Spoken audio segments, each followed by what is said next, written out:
Hola, somos alumnos del Instituto Meca del Goibar. Estamos estudiando auxiliar de enfermería y ahora os vamos a explicar unos pasos, pues cuando se cae un paciente, los pasos que tienes que hacer. Algunos pacientes dependientes suelen presentar dificultad a la hora de levantarse de una silla o sillón, por lo que nos situaremos cerca del paciente cuando vaya a hacerlo.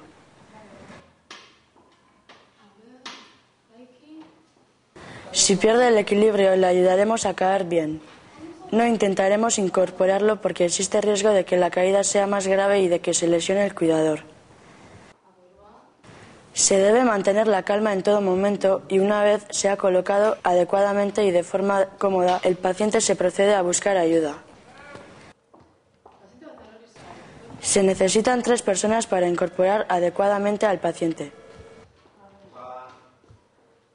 2 personas se colocarán de frente al paciente a la altura de los pies, mientras que una tercera lo hará a la altura de la cabeza, mirando de frente a sus compañeros. Las 2 personas que se han colocado a la altura de los pies del paciente le flexionarán las rodillas y bloquearán las piernas del paciente entre las suyas. Una vez las piernas están bloqueadas, la persona que se sitúa a la altura de la cabeza lo incorporará hasta posición de sentado, empujando a la espalda del paciente. Cuando el paciente se encuentra en posición de sentado, se coloca una sábana o toalla rodeándole la espalda y pasando por debajo de las axilas. Cada una de las personas que se sitúa a la altura de los pies sujeta un extremo de la sábana y tira de ella hasta conseguir reincorporar al paciente.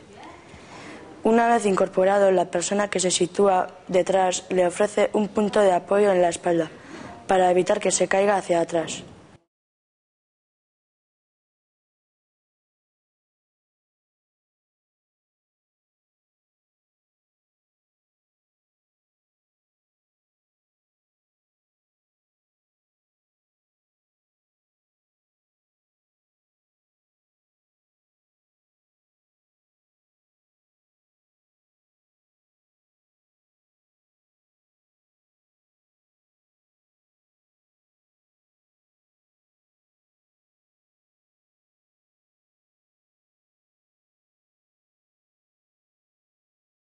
Resumiendo, aquí tienes todos los pasos que hay que seguir.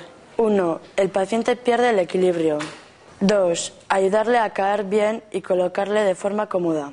3. No precipitarse y buscar ayuda. 4. 2 personas se colocan de frente al paciente a la altura de los pies. 5. Una persona se coloca a la altura de la cabeza del paciente, frente a sus compañeros. 6. Bloqueo de las piernas del paciente entre las piernas de los cuidadores. 7. El cuidador que se sitúa detrás incorporará al paciente hasta posición de sentado. 8. Se coloca una sábana o toalla debajo de las axilas del paciente rodeando su espalda. 9. Las personas que bloquean las piernas tirarán de los cabos de la sábana hasta incorporar al paciente.